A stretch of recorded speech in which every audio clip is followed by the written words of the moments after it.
اهلا بكم في حلقه جديده ومتطوره من برنامجكم امراه فاضله، واللي ابتديناه معاكم في حلقتنا اللي فاتت بمشاركه العنصر الرجالي معانا في البرنامج، ودخلنا معاه لعمق ادم وتعرفنا يا ترى ايه الصفات اللي بيحب يشوفها ادم في حواء. النهارده هنكمل معاكم كلامنا بس عن الصفات اللي بيكرهها ادم في حواء. قبل ما نبتدي حلقتنا حابه افكركم بالفيسبوك الخاص بالبرنامج اللي هيظهر قدامكم على الشاشه. انا في انتظار كل ترشيحاتكم، لو انتوا شايفين في الام او في الخاله او في العمه او في الاخت الاكبر او حتى في الجده او في الجاره، رشحوا لنا تكون نموذج للاراده والتحدي، واحنا هنختار منها اللي هنستضيفها معانا في البرنامج. تعالوا نبتدي حلقتنا بس بعد الفاصل، خليكم معانا.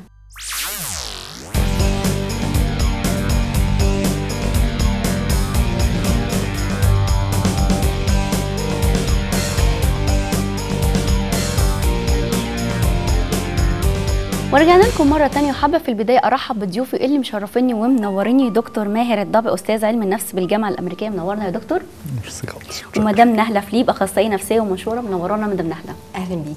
موضوعنا النهارده شيق جدا. النهارده المرة اللي فاتت كنا اتكلمنا عن الصفات اللي بيحبها آدم في حواء، النهارده هنتكلم عن الصفات اللي بيكرهها آدم في حواء، وخصوصا إن كتير من الأمهات لما بيجوا يعلموا بناتهم قبل الزواج ممكن يعلموهم الطبخ، ممكن يعلمهم تنظيف البيت، ممكن يعلمهم حاجات كتيره، الا حاجه واحده بس متهيألي يعني ممكن تنقصنا، ان احنا نعلمها ازاي تتعامل مع ادم، وبالتالي بيحصل كتير من المشاكل، احنا مش عارفين نتعامل او ما تعلمناش ازاي نفسيه ادم، فممكن الست تكون بتتصرف بعض التصرفات ومش عارفه ان دي بتخلي ادم يكره. فالنهارده عايزين نلقي الضوء برضو عليها ونبدا نعالجها. اول حاجه اعتقد ان ادم بيكرهها في حواء هي الدموع، وخصوصا ان الدموع دي سمه من سمات المراه اللي دايما بنشوفها بتعبر بيها عن تعبها، عن غيظها، حتى في وقت فرحها بنلاقيها بتعيط. فاول حاجه عايزه اسال مدام نهله وتحل لنا، الدموع بالنسبه للمراه بتعني ايه؟ هي اصلا الدموع ظاهره صحيه، لانها يعني بتغسل العين وبتمنع، يعني بتطرد السموم من الجسم. لكن الجزء اللي عايزه اقوله الصحي برضو اكتر، وده نصيب الاسد من للمراه، انها بتعبر عن مشاعرها بشكل افضل من الرجل. فعندها بتقدر تعبر عن طريق الدموع، وده بيعمل لها نوع من الراحه. كمان بتبقى دموع محرره، خصوصا في وقت العجز والاحساس بعدم الحيله. تمام، بيبقى شيء هايل. المشكله انه الراجل في الحته ديت عشان عنده معتقد محوري مش سليم، انه الراجل المفروض انه ما بيبكيش، بيتمنى يبقى زي المراه، بس لما تبكي في بما يناسب الموقف والمشاعر اللي هي حاسه بيها، ما تتحولش الى ولوله يعني. طب هي حضرتك قلتي ده الجزء اللي هو بينها وبين نفسها، الدموع يعني حاجه صحيه جدا وكويسه، لكن فعلا زي ما حضرتك قلتي ان المشكله بقى ان هي يشوفها ادم بالدموع دي وبتتقلب بعدها لولوله او بصفه مستمره. فهرجع لدكتور ماهر، ان ساعات المراه بتبقى مستنيه رد فعل رقيق وحاني جدا من الرجل لما بتبكي، لكن للاسف ان هي بتنقلب الموازين، بنحس ان الدنيا بتزداد سخونه وادم بيتضايق جدا، يعني انت كل شويه بتعيطي. فعايزين نعرف يعني الدموع يعني بتعني ايه لادم، او هو بيتضايق ليه لما بيشوف المراه بتعيط؟ أحب بس أعلق على اللي قالته مدام نهلة، لأنه جميل وصحيح 100%، أنه التعبير عن المشاعر ده هو تفريغ وتنفيس للتوترات الداخلية. ومن أكثر الحاجات التي تؤدي إلى التوازن النفسي أن الإنسان يبقى عنده هذه المساحة، الفرصة أن هو يعبر عن مشاعره. والمرأة تعبر كثيرا عن أحاسيسها ومشاعرها بالدموع. يا بختها، الستات بيعيشوا اكتر من الرجاله بسبب التعبير عن المشاعر. تمام، بكل تاكيد. يعني من اكتر الحاجات اللي بتخلي متوسط الاعمار السيدات فعلا اعلى من الرجال بسبب القدره على التعبير عن المشاعر. تمام. لكن الراجل بيشوفها ازاي؟ بيشوف الدموع دي ازاي؟ بكل تاكيد لو الدموع دي جزء من منظومه المناورات، تفقد معناها وقيمتها، بل بالعكس بتبقى يعني تثير الضيق والضجر عند الرجل. لو هي نوع من لوي الدراع او المناوره، بنشوفها مع اطفالنا، مع اولادنا. الطفل اللي كل شويه يلوي دراعنا او يضغط علينا عن طريق الدموع، خلاص نفقد الدموع اي تاثير. لكن الطفل اللي دموعه بتيجي في التوقيت الصح، مش بالطريقة الهستيرية. ممكن الدموع تبقى تتحول إلى هستيريا وبكاء من غير تواصل. لكن لما يبقى في جزء من التعبير عن المشاعر في إطار التواصل، يعني قد إيه العينين اللي بتغرغر دي وأنا بتكلم، لما بتكلم عن موضوع وعينيا بتغرغر، دي ليها تأثير على الحجر. لأنه أنا مش بناور ولا بلوي دراعك ولا بضغط عليك ولا أنا في حالة هستيريا، لكن أنا بأعلن أني متألمة من اللي أنا بقوله، أو دمعة كده رقيقة على وجنتي المرأة ليها تأثير زي السحر. لكن لو هذا الأمر يتكرر كثيرا يفقد جدواه. لو هو بيتحول إلى المناورة تفقد جدواها تماما. لكن عموما الرجل بتتحرك مشاعره تجاه هذا التعبير عن المشاعر لأنه هو عاجز عنه، وبس بقى بيشوفوا مثلا في السكرتيرة مثلا ولا زميلة في الشغل وهي كده بتدمع، يبقى خلاص يعني هيعمل. يبقى ننصح الستات ان هي ما تستخدمش ده بصفة مستمرة عشان ما يفقدش تأثيره ويفقد تأثير معناه. عكسي. تمام. مدام نهلة، اتفضلي. كامرأة عايزاكي تعبري لي وانتي بتعيطي، انتي مستنية ايه من زوجك يعمله علشان يعني انتي ترتاحي، او انتي مستنية منه ايه يعني يعبر لك ازاي؟ بابا مستني ابسط حاجه انه يحس بيا بس مش اكتر يعني.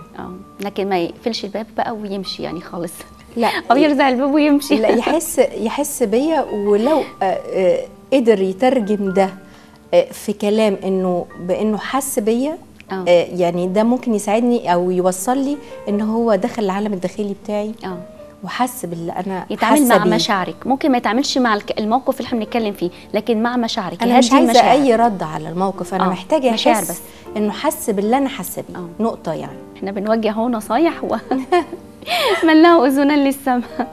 نقطه ثانيه اعتقد بتضايق جدا الرجال في المراه، موضوع الغيره. وعايزه اعرف من حضرتك مدام نهله، هي ليه المراه بالذات نحس ان فيها موضوع الغيره؟ الرجل يمكن ما يكونش فيه الموضوع الغيره دي قوي، فيعني ايه موضوع الغيره عند المراه ليه؟ هو ممكن يكون ليه علاقه بصورتها عن نفسها، عن شكلها، عن جسمها، عن شخصيتها. ممكن تكون صوره سلبيه، وممكن يكون الراجل ليه دور في الحته دي عن طريق المقارنه، بس بشكل مش لازم يكون كلام واضح. ممكن نظره معينه لشخصيه تانية، يشوف بتطبخ ازاي، هايله ازاي، شايفه دي بتعمل ايه، فده بيوصلها رسائل سلبيه لما بتتاخد باسلوب المقارنه مثلا. ليه مش عارفه، احنا عندنا ثقافه المقارنه واللوم كانها بتساعد الانسان انها يحسن ادائه. الحقيقه هي رساله عكسيه تماما طبعا. وسلبيه، وبتجيب يعني هو اللي هيعاني من الغيره بقى. هو يعني فتح على نفسه. طيب دكتور ماهر، لو اتحطينا دلوقتي في موقف عملي، حضرتك بعد ما سجلت معانا الحلقه ديت رجعت البيت، المدام قالت لحضرتك مدام نهله دي ما تكلمهاش خالص، انا مش مرتاحه لها، وبتفرض عليك ان انت بتتعامل مع شخصيه معينه بالطريقه اللي هي بتفرضها، هتتصرف ازاي؟ يعني اوكي، يعني ما اقدرش الومها، انا قاعد مع هتوافق؟ بنتين زي القمر، اكيد مراتي مش هتبقى سعيده قوي من القعده دي. لكن لو امراه بتعلن لجوزها بصوره دائمه مستمره اني انا بغير من كل الناس، كل ما يعني اني انا بروح كنيسه مثلا، فهي كل الستات هي عايزاني ما اتعاملش معاهم، عايزاني يعني اتعامل بتحفظ شديد مع كل الستات، دي بتشير الى مشكله في مراتي. ان فعلا في مشكله محتاجه، يعني انا صحيح اخد بالي شويه، لكن هي محتاجه ان تتعامل يعني حضرتك بدل مع ما تشوف العرض تشوف الاساس ايه؟ الاساس اللي هي بتغير من كل امراه.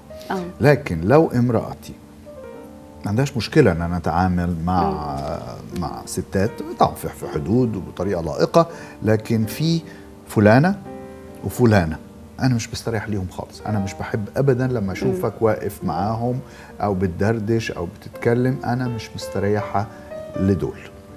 هذا من حقها 100%، من حقها ان تعلن هذا، طالما انه الغيره مش جنرال مع كل امرأة، لكن مع البعض، مع واحدة أو اتنين، هذا حقها. وأغلب الظن هي مش مستريحة للبنتين دول مثلا، لطريقة كلامهم، طريقة دلعهم إلى آخره، ومش مستريحة لما شافت في عينيا اهتمام زائد بالبنت دي. يعني الزوجة ممكن جدا تميز ان انا وانا قاعد، هي عارفاني كويس طبعا، فعارفه وانا قاعد. كمان عند المرأة مميزة جدا. صح، عندها قرون استشعار قوية جدا في هذه الامور، في امور كثيرة الحقيقة عندها هذه الحاسة، وهي شايفة اني انا وانا بتكلم مع البنت دي انا كده ملامح وجهي، ايماءات ايديا، ابتسامتي، عينيا فيها يعني كده ان عجباني البنت دي، او البنت دي انا بستمتع بالتواجد معاها. فعشان كده هي بتميز هذا، وبتميز ايضا البنات يعرفوا بعض، فتقدر تميز مين البنت اللي بتدلع شويه زياده. هي عندها حكم يمكن ادق من حكمي على جنس المراه، ولازم ده دورها، مش ده عيب ولا سقطة في شخصيتها لما تقول لي أنا مش بحب إنك تتعامل مع فلانة وفلانة. ده دورها ومسؤوليتها، والله بيطالبها بهذا، لأنه ممكن جدا العلاقة تتطور بيني وبين الشخصية دي وأنا مش قادر يعني أدرك إنه هي ابتدت تدخل تحت الجلد بالنسبة لي، يعني بمعنى إن أنا ابتديت أبقى استمتع بالقعدة أو الحوار معاها. كل حاجة بتشير إلى أنه القعدة والحوار بريء جدا، لكن لأن أنا بستمتع وربما هي أيضا تستمتع بهذا، بس تلاقي العلاقة بتتكون وبسرعة شديدة. نبص نلاقي نفسنا عندنا مشكلة، مراتي لازم تحميني، لازم تحميني. حلو، أنا بتضايق من كده. مبسوطة بالموضوع إن إيه حضرتك كراجل شايف إن هو نوع حماية ليك، مش نوع من التسلط أو الدخول في الخصوصية بكل تأكيد. لكن طب حضرتك شايف لو في رجل مثلا اعتبرها لا دي حاجة من خصوصياتي، أنا أكلم اللي أنا عايزه ما أكلمش اللي أنا عايزه، يعني حضرتك ممكن توجه هذا رجل نصيحة أحمق إيه؟ لما يفكر في كده، لأنه لو تصرف بهذه الصورة، لو مراتي مرة تانية بكرر مش الحاجة الجنرال كل مش عايزاك تتعامل مع حد خالص، لكن في حدود قليلة. لازم يعرف انها ميزت حاجات في البنت وميزت حاجات فيا. مش هقر كرجل، مش هأقر بهذا بسهولة، لكن لازم اعرف حاسة المرأة انها ميزت ان انا على شفا، ربما اكون على شفا حفرة، وانها بتقول لي، فبكده هي بتشكل جرس تنبيه ليا، لان انا لو ما خدتش بالي يعني الثمن غالي جدا عليا وعلى خدمتي وعلى علاقتي بمراتي، يعني الثمن غالي جدا لحد مش حريص ومش واخد باله ان هو ممكن ينزلق الى علاقة تبدو بريئة جدا في البداية، لكن تنتهي الى علاقة خاطئة تماما. كلنا معرضين لهذا، الدافع الجنسي قوي جدا جدا جدا في الانسان، والحياة عموما هذه الايام مليانة من العلاقات خارج إطار الزواج. لو ما كناش نحمي بعض كرجل وامرأة بنتعرض إحنا الاثنين لظروف زي كده. من ضمن المشاكل اللي ممكن أو من ضمن النقط اللي ممكن آدم بيعلق عليها قوي مع المرأة اللي هي طلبها المستمر في العاطفة والدعم العاطفي أو الكلام الحلو. واعتقد ان دي حاجه مهمه جدا بالنسبه للمراه، واعتقد مدام نهله ممكن تفيدنا في ديت وتقول لنا تحليل دي ايه بالنسبه لنفسيه المراه، قد ايه المراه بيفرق معاها طلب الدعم العاطفي من زوجها. هي عشان تركيبه المراه اصلا هي عاطفيه والرجل عملي، فده جزء من تركيبتها وجزء من احتياجها العميق جدا لكلمات قليله جدا بيها بيشاور ويوصلها الرساله قد ايه انا معجب بيكي انت شخصيا وقد ايه انت محبوبه. فدي حته قد كده هي بنشبهها زي الورده، يعني يقول لك المراه كالورده بتزدهر في جو الحب والكلام والقبول، وبتدبل في جو الصمت وعدم الاهتمام. في جزء كمان مهم قوي في الدعم العاطفي، هي بتبقى محتاجة حنية بره أو بعيدة عن العلاقة الجنسية. بتبقى محتاجة، ده جزء بيوصل لها رسالة اهتمام بشخصها هي مش بجسمها، لأنه برغم أن الراجل ممكن يكون بيحب بطريقة مختلفة في تركيبته برضو، لكن المرأة بتحب أنها تحس هي قد كده محبوبه بغض النظر عن الجزء العلاقه. هي عندها برضو محتاجه علاقه جنسيه ولكن كتعبير عن الحب. دكتور ماهر، طب احنا دلوقتي مدام نهله زي ما وضحت لنا ان الكلام الحلو مهم جدا بالنسبه للمراه، وهي ادت لنا تشبيه حلو قوي بالورده اللي هي بتزداد تفتح وتألق بالكلمات القليله الحلوه. في مشكله بنلاقيها عند كتير قوي من الرجاله ان هي ما بتعبرش ما بيعبرش لزوجته او لمراته ببعض الكلمات القليله، وبيتحجج بدوت، بيقول ما هي عارفه ان انا بحبها. تاني حاجه ما انا بعمل كل ده عشان مين؟ عايزين نقول النهارده قد ايه ان الكلام ده بيفرق مع الست، وحضرتك طبعا هتوجه نصيحه لكل الرجال. يعني هي جزء كبير من المشاكل بين المرأة والرجل في إطار الزواج هو الجهل. الجهل شيء أساسي. هو مش فاهم احتياج المرأة للتعبير اللي من النوع ده عن مشاعره تجاهها. هو مش فاهم كده. هو فاهم إنه يعني دايما الواحد يبقى متوقع إن الآخر بيحب الحاجات اللي أنا بحبها، أو المداخل بتاعته هي نفس المداخل بتاعتي. يعني زي مثلا زي ما اشارت مدام نهله العلاقه الجنسيه، يعني الموضوع اكبر طبعا من كده، لكن انه يتعامل الرجل مع المراه بنفس الطريقه اللي هو يحب ان تعامله هي بيه. غلط. المبدا ده نعمله بصوره تلقائيه. انا احب ان اعامل الاخر كما كما احب ان يعاملني هو. المفروض طبعا العكس، ان انا اعامله بالطريقه اللي هو بيحبها. إيه بالظبط. انت بالظبط يعني لخصتيها بصوره جميله جدا، انه لازم افهم هو بيحب هو عايز ايه، هو اللي محتاج ايه، وانه التعبير عن المشاعر بلغتها مش بلغتي انا. مش هتكلم انا بلغتي زي ما اكون بتكلم مع واحد ما بيفهمش غير فرنساوي انا بكلمه الماني. انا لازم ادور على اللغه بتاعته عشان اكلمه بيها، ودي جايه من الفهم انه الناس مش بتبقى عارفه. راجل يحب انه مراته تعبر عن محبتها ليه بطرق كتير، انها تمتدحه قدام الناس، خصوصا انها توري له قد ايه هي بتفتخر بيه، ازاي يعني ليه وسائل كثيره انها تاخد بالها من صرفها، من ايا كان حاجه. كل واحد وليه الطريقه اللي بتفرق بالنسبه له ويدرك من خلالها ان امراته تحبه. لكن المرأة عموما الغالبية العظمى، مش بقول كل الستات، لكن الغالبية العظمى تريد التعبير عن طريق الكلمات اللي فيها مديح وتشجيع، من خلال التعبير عن الحب، من خلال لمسة حانية. لمسة الحانية اللي مش لمسة بغرض انه نصل الى العلاقة الحميمة، لكن مجرد يجي يمسك ايدها او يحط ايده على كتفها او يقبلها قبلة هي فاهمة كويس قوي ان دي قبلة تعبير عن قيمتها بالنسبة له، مش كبداية للعلاقة الحميمة.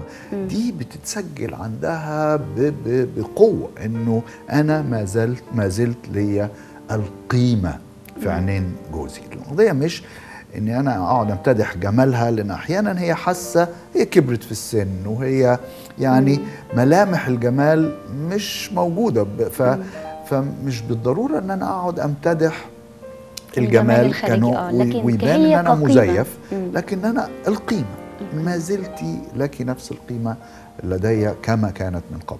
رائع طبعا جدا، ونتمنى ان احنا كلنا يعني نتفهم ان نتعامل مع الاخر بلغته وليس باللغه بتاعتنا احنا. اعتقد يعني الدنيا هتبقى احسن بكتير. يعني في برضو اختلافات تانية بين الرجل والمراه، واعتقد ممكن الراجل بسببها بيكره مراته. ومن اشهر الامثله برضو موضوع الشوبينج. الست بيبقى ليها طريقه معينه، ممكن مدام نهله هتساعدنا بقى وتقول لنا ليها طريقه معينه في الشراء بتختلف تماما عن طريق آدم، وعايزين نعرف الحل هنعمل فيها ايه. بس نعرف الاول ليه المرأة بتحب ان هي بتاخد وقت اطول في الشوبينج. هي المرأة بوجه عام المتلامسة مع الجانب الأنثوي اللي فيها بتبقى بتهتم بالتفاصيل. فأناقتها بتبقى ليها تفاصيل خاصة لا يعرفها الرجل، والاكسسوار واللبس والتناسق والهارموني كله. فدي حاجة فنية كده، لوحة في دماغ الست مش بسهولة يعرفها الرجل. لكن وخصوصا انه الأناقة عند المرأة جزء من شخصيتها وعنوان لشخصيتها. امتى بتبقى بتحدف على الحته السلبيه لما بيبقى بقى بنوصل لحته انها بيبقى في ادمان الشراء، وخصوصا ده لما بعالج حته انا لما بتضايق او محتاجه حب او من نازله اشتري. ممكن اكون مش محتاجه اللي بشتريه، ممكن ما البسوش يعني فور وانس مثلا البسه مره كده يغير لي المود وخلاص. دي علامه من علامات انه الشوبينج مش صحي او يعني انه تحول الى ادمان. فهو احيانا بنواجه المنا وبنواجه جوعنا للحب بطريقه ماديه بتزيد الانسان جوع. يعني انا اتصور ان هي ممكن تقلل التوتر سنه ولكنها لا تعالج. يعني هي عرض ولكنه مش بيعالج السبب. دكتور ماهر، طب يعني نحاول ان احنا نتفاوض ازاي ونحل المشكله دي؟ طبعا الراجل من عادته ان هو اول محل بينزل فيه او بكتير قوي المحل التاني هيشتري اللي هو عايزه، القميص والبنطلون او الجاكيت، اي حاجه هو عايزها وعلى طول. فهو بيبدا يعني يتضايق يعني بيزداد حده الخلاف بينهم. انا مش هقدر الف معاكي كل دوت. فنتوصل لحل اوسط ازاي في الموضوع ده؟ حلول وسط كثيره يعني. طبعا بروح انا اشتري مع مراتي بيجي لي شلل لانه هي بتمشي. والستات عندهم عاده عجيبه ان طول ما هم ماشيين يمسكوا المنتجات او القماش تفاصيل، حب التفاصيل. وانا الحركه دي بتجيب لي الخفيف. حقيقه نشكر الله انه دلوقتي المولز دي فيها كوفي شوب. فجميل ان الواحد بيقعد في الكوفي شوب نشرب فنجان قهوه ومراتي تلف زي ما هي عايزه، طالما انها واخده بالها من ميزانيه الاسره. يعني طبعا ممكن الشوبينج زي ما مدام نهله كانت بتقول ممكن يكون يصبح ادمان. وهنا بيبوظ ميزانيه الاسره، وحتى ميزانيه الاسره لو تحتمل هذا. لكن لو تحول الشوبينج لحاجه التعبير النفسي هو anxiety reducer، يعني ان انا اروح اشتري ده علشان اقلل مستوى التوتر الداخلي. انا عندي توتر داخلي فاروح اشتري. هنا بقت مشكله، وحل هذه المشكله يشيلوه اتنين. يعني هي لازم تشتغل على هذا التوتر الداخلي، وهو بيسبب الكثير من التوتر الداخلي عندها. يعني انا اذكر في بدايه جوازي امراتي يعني دايما مش هيعجبها الكلام ده معلش، بس يعني انا اوريدي عكيت قبل كده فانا هكمل. لكن لما تبقى متضايقه ومتوتره تروح تشتري جزمه. يعني ده السيناريو بالظبط السيناريو الدائم. وفي بدايه الجواز كانت بتشتري جزم كتير. بسبب ايه؟ سببي.